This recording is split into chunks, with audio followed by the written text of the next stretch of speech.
in World War II, I had enough credits to graduate in December. And my dad died when I was 15 years old, and I couldn't get along with my brothers, so I joined the Navy.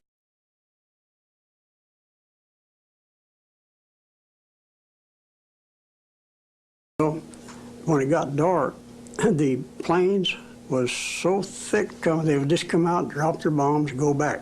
And bombs are still going off and everything. It was about 2 o'clock in the morning. What we didn't know was there's 400 highly trained paratroopers that was supposed to take a certain route and drop in back of the lines, the Germans there at Sicily and Italians. Well, if you're shooting at something this low and there's something up here that you don't know is there, guess what? We shot them down. The next morning, the harbor was just full of American wings, airplanes, and bodies. Some whole, some legs, some arm.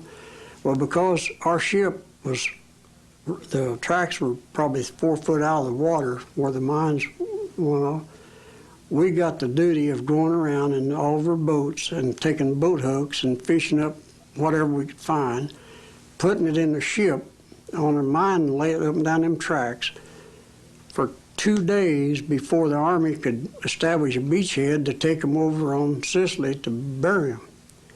And if you think that's fun for a 17-year-old, I couldn't eat for a week. And this the stench, you know. And as far as I know, that never had to come out, never did come out during any time since then, you know.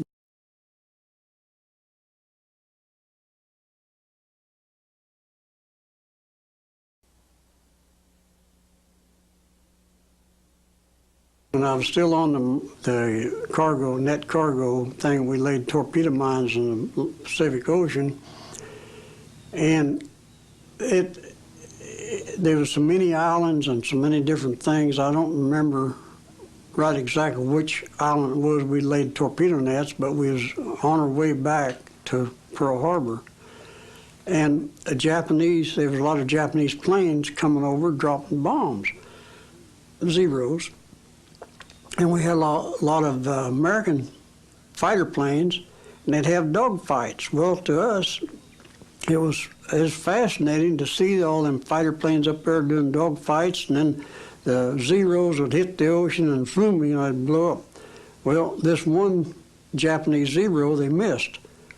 And I had been on a 40 millimeter, which is the shells come forward to a clip and you drop them down a magazine and go, you've seen the pictures where they go boom, boom, boom.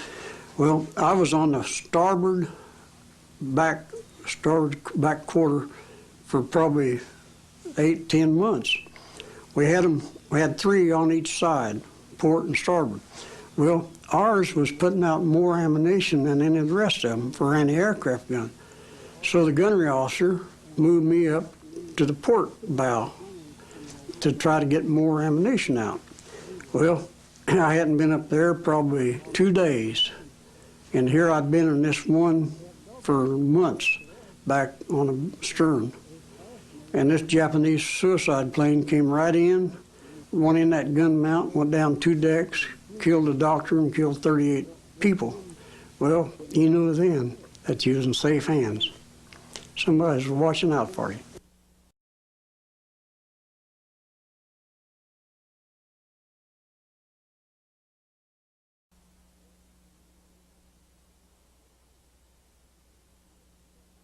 The old captain liked onion soup. And out in the South Pacific, you had to have 6 days a week. You had to have hot soup for dinner. I don't care what, but hot soup, you know, 115 degrees.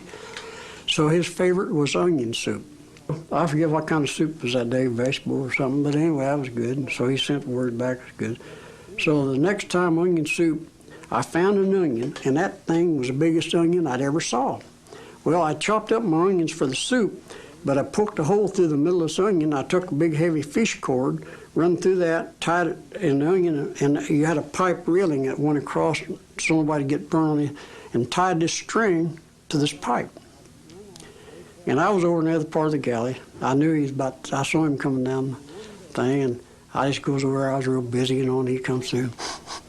He goes past to the end, then he backs up.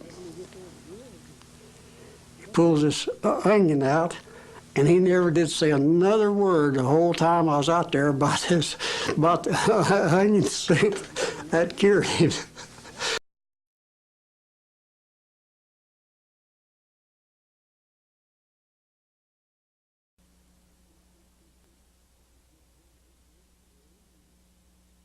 Admiral Nimitz come through passing out Purple Hearts, and I wouldn't take one because broken jaw, what the heck.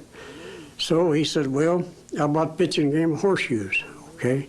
So I pitched a game of horseshoes with Admiral Nimitz. That was my Purple Heart.